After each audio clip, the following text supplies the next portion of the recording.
Hello, everybody, and welcome to the Thursday edition of Video Clips, which is brought to you by Wellness Forum Health, the Wellness Forum Institute, and Make Americans Free Again. Couple of announcements. We are taking applications for people who are interested in starting a local food over medicine club. I wrote a great book by that title. It's a great way to gather people to enjoy food together and learn about food and health. And also people who would like to start a Make Americans Free Again tribe or a MAFA tribe. I describe our tribes as the people you do life with who are of like mind about many things, ranging from issues pertaining to freedom, to healthcare, to living in a free country and what that's supposed to look like, and justice for people who've been harmed by medicine.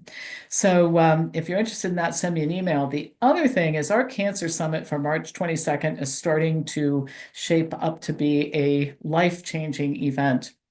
I'm going to announce two new speakers we've just booked, and there will be more. But Dr. Gracie Yuen is going to discuss water fasting for cancer patients and also sympathetic dominance and its role in the development of cancer and other diseases, and how knowledge about this can help you recover from cancer. And then Avinoam Lerner is going to deliver a talk on healing cancer and trauma, the psychobiology of suffering. Mental and psychological state are closely related to cancer in many, many ways. So these are topics we're going to delve into. And also anti-cancer diet, building a survival team, the role of supplements and alternative treatment. This is going to be incredible. So if any of this stuff sounds interesting to you, send me an email at pampopper@msn.com. All right, so I have good news to share with you. Last week was a good news video. This week's going to be another good news video with a little bit of caution at the end, but I do have some great stuff to share. So I want to start the video with an inspirational story about one of our great MAFA tribe leaders and a person who our leader was in contact with, who at the beginning was not on the same page concerning COVID and public health when the tribe originally was formed. So here is the story as it was told to me, and I'm getting rid of the names here so as to not embarrass anybody, but I think you'll get the idea. The tribe leader maintained contact with an individual during this whole time period who disagreed about Make Americans Free Again's stance on almost everything pertaining to what took place from 2020 on. The leader described interactions with the person as a little frustrating, which is easy to understand. And this has gone on for years. I mean, we're all coming on 5 years, right? So many times our tribe leader was tempted to just give up because the person would perform all kinds of mental gymnastics to justify the egregious behaviors and circumstances that the tribe leader would point out. But the tribe leader just kept dripping information on this person periodically anyway. Eventually, there was a slight shift in thinking about some things, but no big movement on the big stuff, which is what you really want to see. But finally, something got the person's attention, an article about Fauci's crimes against foster children and orphans decades ago. The person asked for proof, which was easy to provide because it was well described and also referenced in RFK's book, The Real Anthony Fauci. The person had trouble believing that this could be true, but found a very thoughtful and honest review of The Real Anthony Fauci, and voila, not overnight, but almost 5 years later, this person believed everything that had been said about COVID and the vaccine. The person was shocked and even thanked the tribe leader for the eye-opening journey and the leader's persistence. As you can imagine, the leader's both happy and proud. It's only one person, but still, one person at a time is how you build anything in this country, right? All that time was not wasted, and hopefully it'll have a ripple effect. Who knows? I will tell you that in my long years in the healthcare business, sometimes the most skeptical people end up being the most convicted because they really have thought through what they think about something. So this could be the beginning of a ripple effect. So we'll see. But here's the icing on the cake. After this all happened, the person donated $100 to MAFA online. So what do we take from this? Well, I think the first thing is persistence pays off.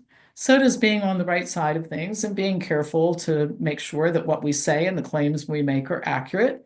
I hope this inspires all of us to continue to reach out to people, or to get back to reaching out to people if we fall a little away from that as we build our organization. We have much work left to do, and it's not the time to sit back and celebrate our success or to think it's all over, because it's not.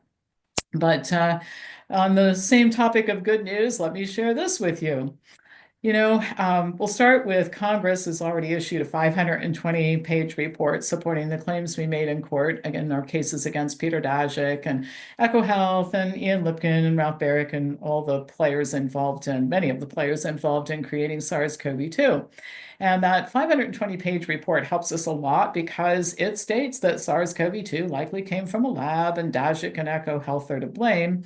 The report concluded that EcoHealth and Daszak should never get any money from the US government again, and subsequently they were both debarred. And then Daszak lost his job. I think I reported that last week. The CIA issued a new report stating that COVID most likely came from the Wuhan lab. For some time, the CIA had been saying the evidence leaned that way, but hadn't taken a definitive position on it. But now we have a new CIA director, John Ratliff, who says he believes that the virus came from the Wuhan lab. The New York Times and mainstream publications are starting to talk about it. And this is important because we're not really being considered such outliers and outcasts in some respects as we were when this first started. I remember being called a racist because I suggested that this came from the Wuhan lab. And as it turns out, we know that it did. But here's what John Ratliff told Breitbart News. I know from conversations with the president about where his priorities are and where he wants things to be as it concerns foreign threats to America's national security. And it starts with China. One of the things I've talked about a lot is addressing the threat from China on a number of fronts. And that goes back to why 1 million Americans died and why the CIA has been sitting on the sidelines for 5 years and not making an assessment about the origins of COVID. That's a day one thing for me. I've been on record, as you know, in saying I think our intelligence, our science, and our common sense all really dictates that the origins of COVID was a leak at the Wuhan Institute of Virology. That's about as clear as it gets, and it's super helpful.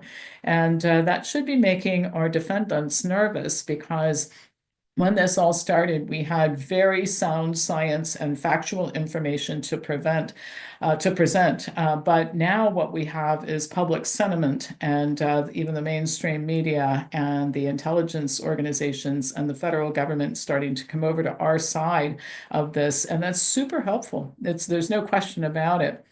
Ratliff went on to say more broadly than just confronting China on COVID, his role will be arming President Trump with the facts and intelligence he needs about China so that when he negotiates and communicates with his counterpart in China, Chinese President Xi Jinping, Trump has all the information he needs to succeed. And I can think of all kinds of directions that this could go, one of which is either come clean about this issue, or we may take some action, sanctions, whatever. I mean, there are all kinds of things that the U.S. could do.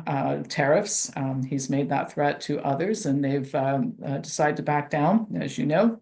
So lots of things could happen, all of which are looking better and better for us. As time goes on, I hope you guys are enjoying being on the right side of this issue as we find out that what we said in 2020 and 2021 was spot on, take it to the bank accurate, and the rest of the world is catching up with us and actually helping now.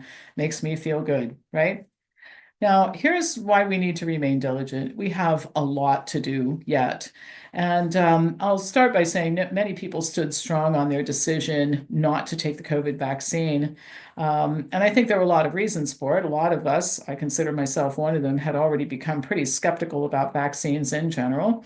And even those who weren't when COVID started declined the vaccine because it was rushed to market without the proper clinical trials. And people like me were reporting that it was useless based on the limited data that was available at the time. Conventional social media sites censored and wiped types of reports off of the internet that we were the things that we were saying, which quickly drifted from there's no evidence that it works to, oh my gosh, look at the injuries and deaths that are happening as a result of the vaccine. Well, we represent people. We can't represent people who died from the vaccine because of the immunity laws and the PrEP Act and that sort of thing. But we do represent and can represent people who lost their jobs due to the illegal mandates, like New York City firefighters and EMS and police and nurses and teachers and students who were expelled from colleges and universities for refusal to get the jabs. Some people who were lucky enough to be connected to MAFA groups found new jobs, but a lot of people did not or weren't connected to MAFA. But MAFA represents a lot of people who lost their jobs, and it's important for us to follow through and to get justice for those people. I found it inspiring that President Trump decided to reinstate the military, members of the military who lost their jobs over the vaccine mandates with full back pay. That should perhaps make some of our defendants think about how much they want to resist this and maybe just settle with us, much in the way that the EcoHealth defendants should be thinking about what is the real likelihood that they're going to win based on all of this stuff, right? So I found a new review that shows just how harmful these vaccines are and how right people were to resist taking them, and how we must continue to work at getting rid of vaccine mandates where people are forced to engage in medical treatments or agree to medical treatments and interventions that they don't agree with and don't want, and that sort of thing.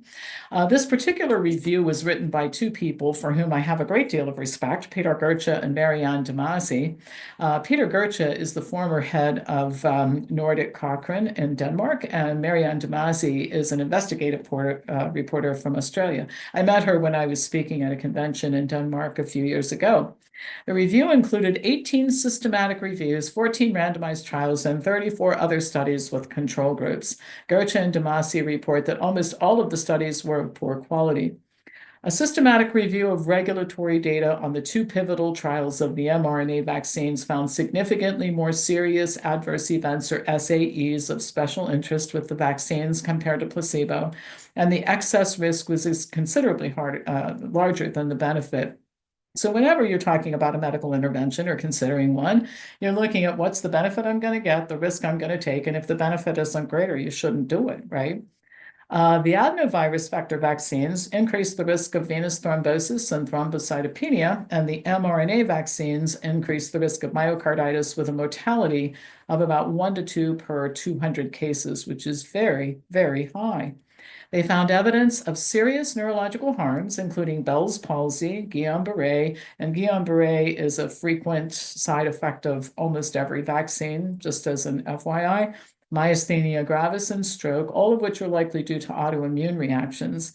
Severe harms, like those that prevent daily activities, were underreported in the randomized trials. These harms were very common in studies of booster doses after a full vaccination and in a study of vaccination of previously infected people who really didn't need this vaccine because they had natural immunity. So the two authors call for more randomized trials, and they're particularly concerned. They expressed concern about population-wide COVID-19 vaccination and booster doses continuing to be recommended. They don't think that the balance between benefits and harms in low-risk groups such as children and people who've already recovered from COVID are being properly accounted for. So again, I come back to the people who said no made the right decision. They often paid for this by being kicked out of school or fired from their jobs. But I'm sure some of them, after watching the disaster that occurred, are glad that they did it. Were it not for people like us filing lawsuits on their behalf and working to dismantle this public health cabal that interferes with our lives and has taken over a lot of our lives, this would go on and continue to accelerate. There are more vaccines coming down the path. I'm sure some of you saw the headlines that our government committed an additional $590 million to Moderna in anticipation of the need for a bird flu vaccine for the upcoming pandemic. They always think a pandemic is coming. And they're ramping up. Millions of ducks and chickens and cows and other animals are being slaughtered every week all over the country, including here in Ohio. Pets in some states like Connecticut have been found to have bird flu. And as I've said for years, these crazy people are going to at some time come after our pets. And I think that sometimes upsets people more than coming after other family members. So again, I remind you that we have more work to do and more threats on the horizon. One man in Washington can't wave a magic wand and make all this stuff go away. We have to do our part. So I always ask for money. Send money, go to makeamericans.freeagain.com and donate online, get involved, start a tribe, tell others about us, spread the word. Working on this is very important if we want to disempower public health once and for all and for good. And boy, would that feel wonderful, wouldn't it? So we'll keep working at it. Don't forget, we can accept stock donations, and there's some favorable tax advantages that are possible for some people if you do that beyond just the value of the stock. And then don't forget to buy merchandise online at makeamericans.freeagain.com. So, as usual, feel free to pass this on to anybody who you think would like watching it and learning from me.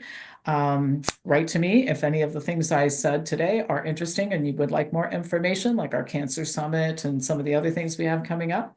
That's it for today, and I'll be back to you next week with more news. Thank you so much for watching.